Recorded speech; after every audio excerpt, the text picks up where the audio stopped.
Welcome back to Take It Online, where we dive deep into workplace dynamics, exploring how culture shapes the happiness and productivity of employees. I'm your host, Brittain Wells, partner and organizational culture advisor of an AI product company in the organizational development space called the Happy Employees.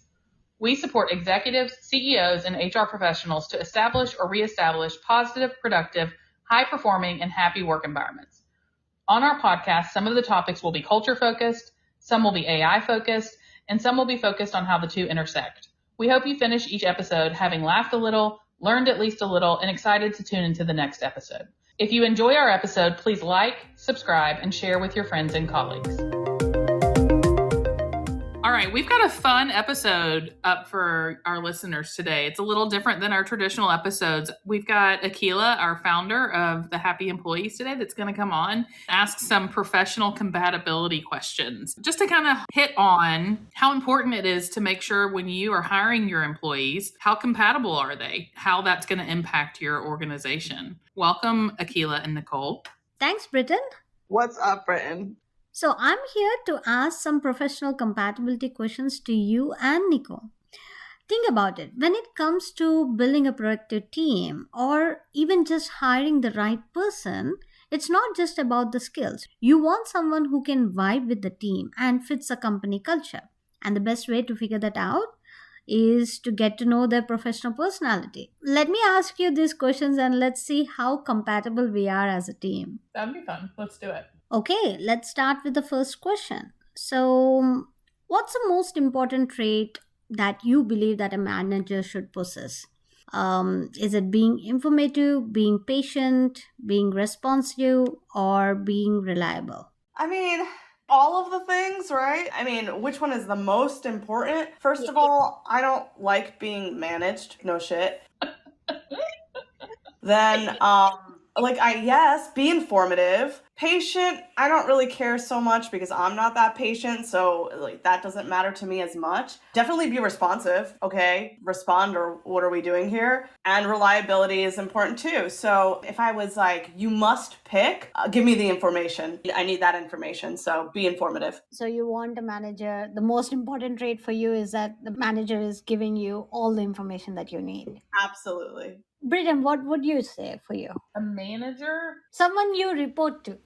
That's tough. I mean, obviously, they need to be able to do all of those things. I would say being responsive. Being responsive. All right. So next question is, if you have to enforce one rule today in your office, not in Happy Employees, in your office, think about one of your workplaces. If you have to enforce one rule, what would that be? Transparency with your full team, removing bureaucracy, team collaboration, constantly updating the technology to meet the market needs. For sure, for me, would be removing bureaucracy. I personally believe the bureaucracy stifles all three of those other things. I was going to say the same exact thing. If you remove the bureaucracy, all the other things will follow. So same. All right. Then what gets you fired up the most? Challenging task, or completing a new task, or working on highly impactful task, or doing research?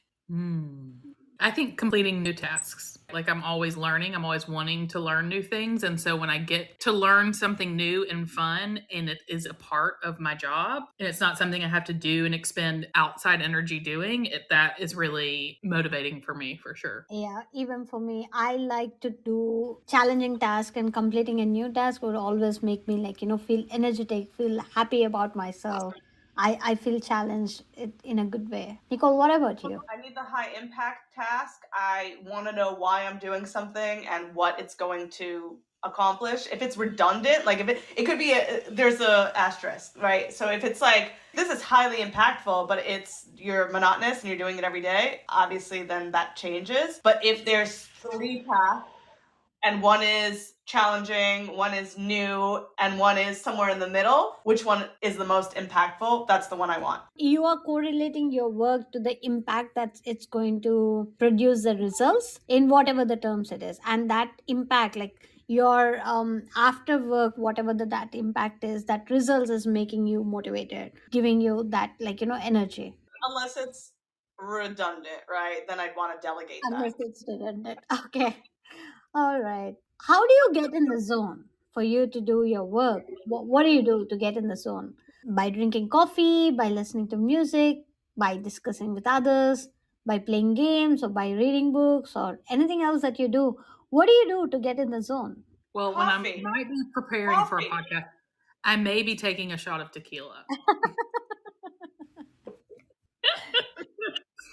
For me, sometimes it changes. I need to discuss with people for me to get in the zone. If I'm actually doing some creative work, if I discuss with someone, it actually gets me in the zone. I'm not a coffee person, or I actually listen to music, like very loud music that could also get me into the zone. Very loud music? Like what kind of Very music? loud music. This is interesting. What kind of I music don't do you listen know, to, Akhila? random. Like usually when I have to listen, I listen to very soft romantic music. But if I have to get to work and if I need that work zone, I just play some random loud music, which has no meaning at all. Just loud music. Like What's metal your or like go-to Pandora station? I know that's aging me. I was told that ages me that I use a Pandora reference, but for lack of whatever else, Spotify, Apple Music, Amazon Prime Music, whatever. What's your go-to station? Honestly, I don't have anything go to station like that. she's hiding. She doesn't want to say that she loves death metal. That's what it is. My secrets are not going to be revealed in this podcast today. Not yet. Okay, All so right. the zone, talking about it with other people and like spitballing, for sure. It depends, but I need coffee to start my day to actually function and get anything done. So that's what it is. I do not want to listen to music. I want no noise. The noises drive me nuts. What is the most annoying thing people do in the meeting? Joining late, interrupting while others are speaking, deviating from the meeting agenda, exiting meeting without any information or notification, and working on their laptops while they are in the meeting. What is the most annoying thing? The most annoying thing is that they joined in the first place. That The they most annoying thing is don't- when they don't show up and they say it was a time zone error. Oh yeah, that's pretty bad. The exiting meeting without notification, thank you. The whole like that's amazing. Do that. Like in the chat, we don't need to know that you're feeding your cat. Just leave. The meeting is over. Alright. So that's the most appreciated thing then for you. Yes, doing other work, right? So it's like either no one's able to multitask. Multitasking is a farce. You can't do that. You have to do one thing at a time. So if you are not present and I need something for you, I don't want to repeat it 5 times. Reschedule it to a better time if you're doing that. So that's the most annoying thing, working on other things while you're in a meeting. Bridget? I think I would agree, whether it be remote or in person, especially at in-person meetings. When you're standing in front of a group of people and you've got 2 or 3 people that are just like are tapping away on their keyboards and clearly not paying attention, especially when I'm running said meeting, that's like nails on a chalkboard. Yeah, if it's like a 3-hour meeting, no offense, you guys, my brain has to have that pause and I'll start doing something else. But if it's a normal, 45-minute meeting, your attention should be there unless there's an emergency. What do you think that annoys me the most? Ooh, I love that. Joining late. I think it's interrupting while others are speaking.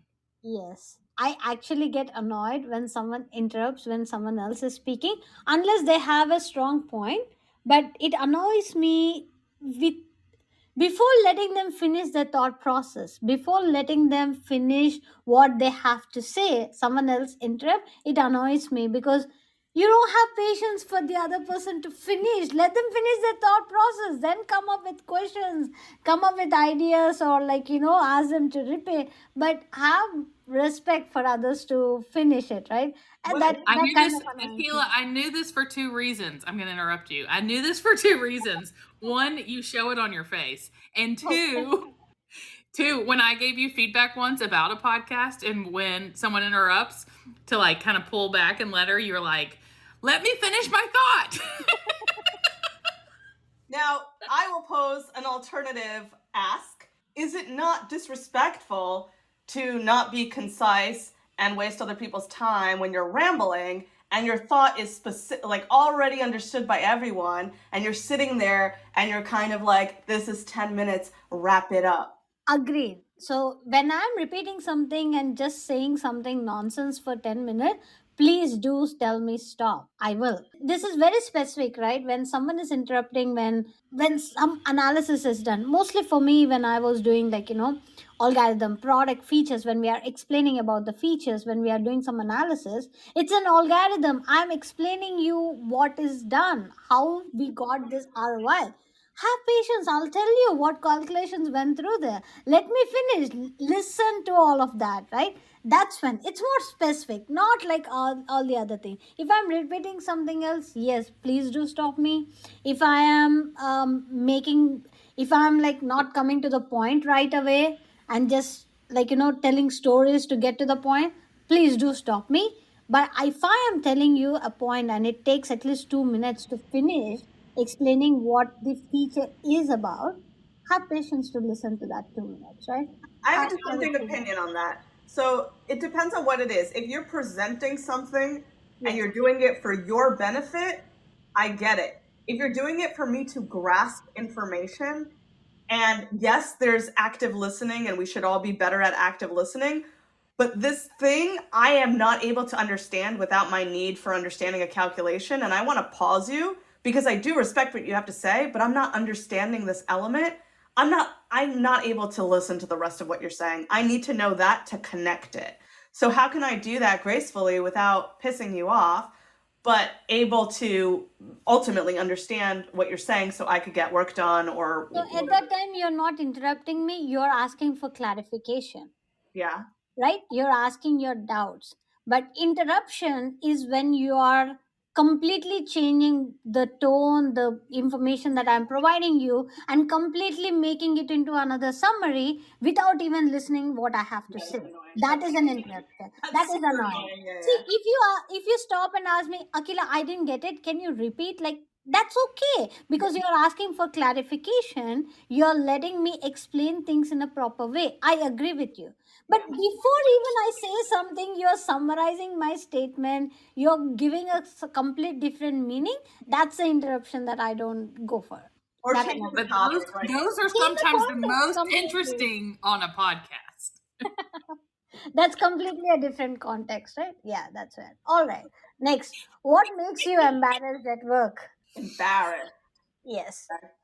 Fight in a meeting, giving excuses to a client, getting yelled by a manager or a team member, witnessing an ethical breach. What makes you feel embarrassed at work? This is when you're with, like, the fight in a meeting. Is that somebody else is fighting in a meeting or you're part of the fight? Like, clarification, please. Anything, anything. Like, let's say 10 people are there in a meeting, three of them are fighting. Maybe you're one of them, or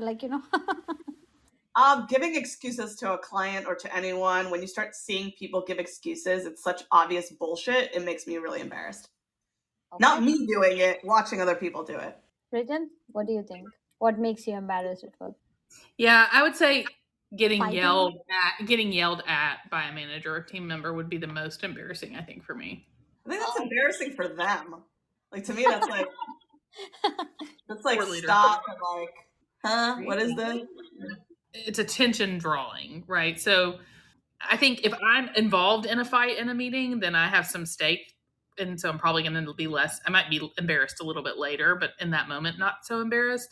Giving excuses to a client, I guess it depends on how good the excuses are and whether they're believable.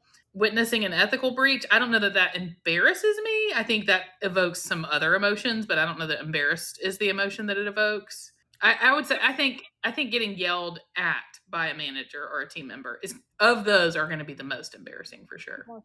Okay, what's the hardest lesson you have learned in all these years of your experience? What's the hardest lesson that you have learned in your companies? Managing people, meeting deadlines, handling pressure, or dealing diplomatically with team members? Is it different managing people and dealing diplomatically with team members because you're Yes. managing? Yeah, managing is like you're managing, you have 10 reports, people are reporting to you, that's managing. Dealing diplomatically with the team members is like you're just dealing with people, like It could be multiple colleagues. It doesn't necessarily mean your colleagues. direct report.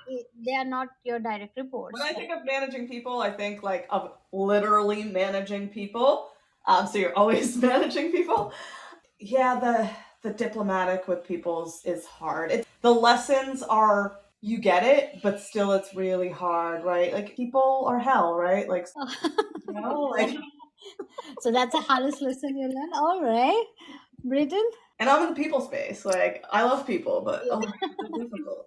I don't know. This one's a really hard one for me. I would say I thrive off of deadlines. If you give me deadlines, like I can give you my whole like learning history there too, but I thrive off of deadlines. That when I don't have deadlines, that's when I think that's harder for me than meeting them in general. I'm a very impassioned person. I'm very passionate, and so dealing diplomatically with team members was something. It was something I learned early on, I would say, in my career and in graduate school, learning from some mistakes for sure, especially being in a special population. It's really important to make sure that you have a strong level of diplomatic nature, but that was definitely the hardest lesson. I can pinpoint one exact example that changed the trajectory of my professional behavior, where it was a big lesson for me to learn. Yeah. I would love to listen to that story someday. No, I don't know that I want it publicized. I'll tell you offline. Yeah. Okay. All right. Oh, no. We gotta take it Let's online. take it online. We are going to take it online. There's no offline here. For me, it was handling pressure. I learned it hard way how to be emotionally stable while handling pressure. I used to get work done. I used to take a lot of pressure on me, but in that process, I used to not take care of my health, or I used to not prioritize other, like, other things that are there around. So handling pressure in a very balanced way was the hardest lesson, and I'm glad I learned it. This is my most interesting question. What are you most likely to become famous for in a company? So, for being social, for strong technical skills, for being able to articulate ideas efficiently, for being innovative, or for being proactive? What do you think you would be more likely to be famous for? I think Nicole should answer for me and I should answer for her before we answer for ourselves. All right, on count of three. 1, 2, 3. Articulate ideas efficiently is Nicole. Nicole? Have you heard me? I can't articulate a thing. You're a direct communicator. But only to people who have my brain. I can't articulate. I think for being proactive, I get shit done. No, you're supposed to be answering for me. What do I? What am I? Oh, for you, social.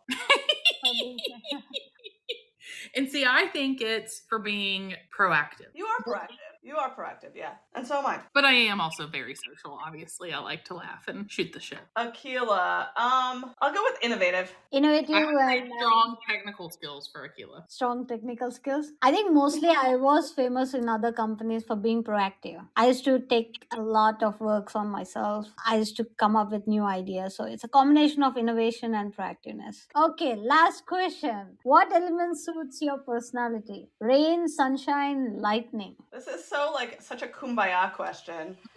Sunshine. Like You can see it coming in behind me in my non-fake background. All right. Nicole? lightning, I think we know. Lightning. I think we know.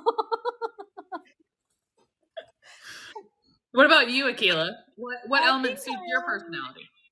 Sunshine and rain, I would say. Why rain? Why rain? Emotions, maybe. See, I was gonna say because of your like learning to be more cognitively empathetic and to not take things on. Rain is like soothing and it helps calm you. It cleans things. It gives you fresh and anew. It's supposed to be good luck on your wedding day. There are lots of really great things about rain. Lightning, I'm not so sure, but rain, great. Lightning makes an introduction. Lightning's memorable. Lightning, you pay attention.